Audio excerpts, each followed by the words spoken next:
को हम भूल जाते हैं कि जाने हमारे लिए कुर्बान की गई।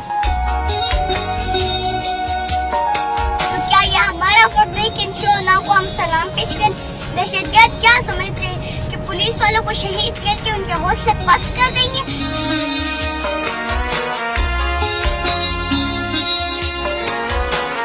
या पाक वतन के अमन को तबाह कर देंगे? दहशतगर्द क्या समझते कि बच्चों को डरा धमका कर उन्हें स्कूलों से दूर रखेंगे?